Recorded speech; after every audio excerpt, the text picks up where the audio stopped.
আমি আজি এই 2.2 অনুশীলনীৰ এক্সাৰসাইজ 2.2ৰ 1-2 নম্বৰ অংকটো আমি সমাধান কৰিম। 1-2 নম্বৰ অংকটো সমাধান কৰিম। 2 নম্বৰত দি আছে 4s² - 4s + 1 এই অংকটো দি আছে। এতিয়া ইয়াতে কৈছে যে তলৰ দিশত বহুপদবোৰৰ শূন্য উলিয়া আৰু এই শূন্যবোৰৰ সহগবোৰৰ মাজৰ সম্পৰ্ক সত্যাপন কৰা। এতিয়া আমি ইয়াতে শূন্য কেনেকৈ ওলাম? এই বহুপদটোত আমি উৎপাদক বিশ্লেষণ কৰিব লাগিব আৰু উৎপাদক বিশ্লেষণটো আমি মধ্য বিভাজনৰ সহায়ত কৰিব লাগিব। এই মধ্য বিভাজনৰ দ্বাৰা উৎপাদক বিশ্লেষণ কেনেকৈ কৰিম? যে ইয়াতে প্ৰথম পদত থকা প্ৰথম সংখ্যাটো আৰু শেষৰ পদত থকা শেষৰ সংখ্যাটো, এই দুটা সংখ্যা প্ৰথমতে আমি পূৰণ কৰি ল'ব লাগিব। আমি প্ৰথম সংখ্যাটো আৰু শেষৰ সংখ্যাটো, এই দুটা সংখ্যা প্ৰথমতে পূৰণ কৰি ল'ব লাগিব। ইয়াত প্ৰথম সংখ্যাটো দি আছে 4 আৰু শেষৰ সংখ্যাটো দি আছে 1।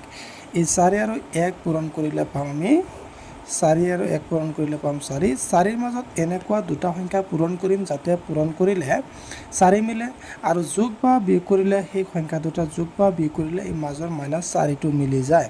এতিয়া আমি যদি -2 আৰু -2 পূৰণ -2 আৰু -2 কৰোঁ তেতিয়াহ'লে -4 পাম আৰু 2 আৰু 2 পূৰণ কৰিলে ইয়াতো 4 পাই যাম। 2 2 গুণ 4 আৰু এই -4 মিলাবৰ কাৰণে -2 -2 দিম। -2 কৰিলে -4 পোৱা যাব। গতিকে এই -4s জেগাত আমি কি বহাম? -2s অনলি মাত্ৰ এই 4sৰ ঠাইত আমি কি বহাই দিম? 4sৰ ঠাইত আমি এই যে -2s এই সংখ্যা দুটা বহাই দিম। জাষ্ট এইটো এই -2s আনি এই 4sৰ ঠাইত বহাই দিম। ফাৰ্ষ্টৰ সংখ্যা আৰু লাষ্টৰ সংখ্যা যেনেকৈ আছে তেনেকৈ থাকিব। এতিয়া 4s² আছে পাতিলোঁ, -4sৰ ঠাইত কি পাতিম? -2s + 1। ইয়াত পালোঁ আমি দুযোৰ সংখ্যা। প্ৰথম যোৰত সংখ্যা দেখা পালোঁ 4 আৰু 2। 2 আৰু 4 ভিতৰত সৰু সংখ্যাটো হ'ল 2। 2 4 মাজত হৰণ যায়। তেতিয়াহ'লে কমন লোৱাৰ কাৰণে আমি সদায় সৰু সংখ্যাটো কমন ল'ব লাগিব, 2টো কমন ল'ব লাগিব। একেদৰে ইয়াত আছে s², ইয়াত আছে ইয়াত sৰ ঘাত 1 আৰু ইয়াত sৰ ঘাত 2। গতিকে s ইয়াতে কম আছে। গতিকে যিটো কম সেইটো আমি কমন ল'ব লাগিব। আমি এইটো কমন ল'ম। লোৱাৰ লগে লগে আমি এটা ব্ৰেকেট কৰি দিম, যিহেতু কমন লৈছোঁ। 2 4 মাজত 2 বাৰ হৰণ যাব। ইয়াত s আছে 2টা, অৰ্থাৎ sৰ ঘাত 2, 2টাৰ পৰা এটা s লৈছোঁ আৰু এটা s ইয়াত থাকি গ'ল।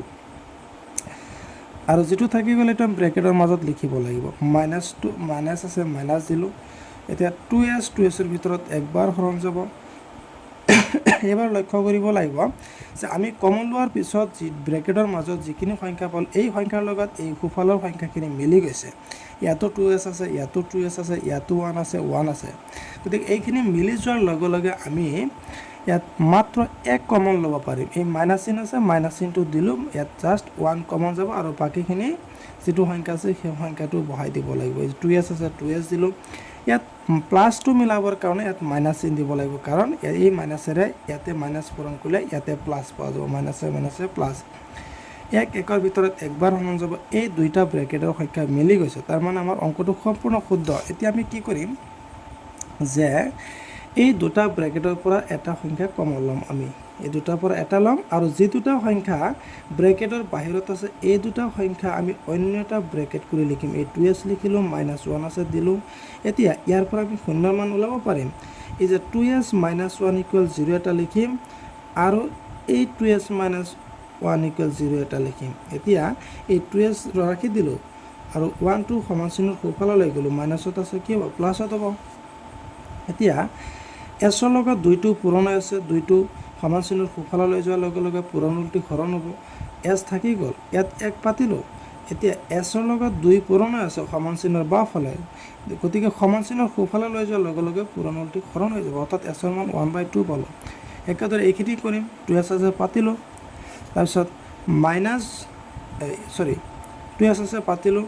এই 1টো সমান চিনৰ বাওঁফালে মাইনাছত আছে, সোঁফালে লৈ যাম, +1 হৈ যাব। এতিয়া s থাক, sৰ লগত 2 পূৰণ আছে, সোঁফালে অনাৰ লগে লগে 1ৰ লগত হৰণ হ'ব, অৰ্থাৎ আমি sৰ মান পালোঁ মানে শূন্যৰ মান পালোঁ। ইয়াত s মানেই শূন্যৰ কথা কোৱা হৈছে। sৰ মান দুটাই হ'ব শূন্যৰ মান। এতিয়া নিৰ্ণয় শূন্য দুটা হ'ল প্ৰথমটো হ'ল 1/2 আৰু দ্বিতীয়টো কি আছে 1/2 আছে।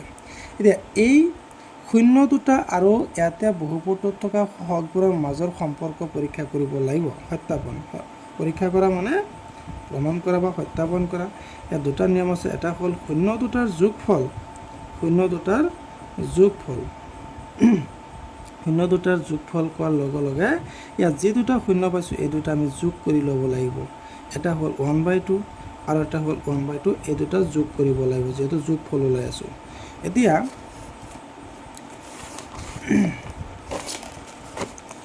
এই 2 আৰু 2 লসাগু ল'লে 2 হ'ব।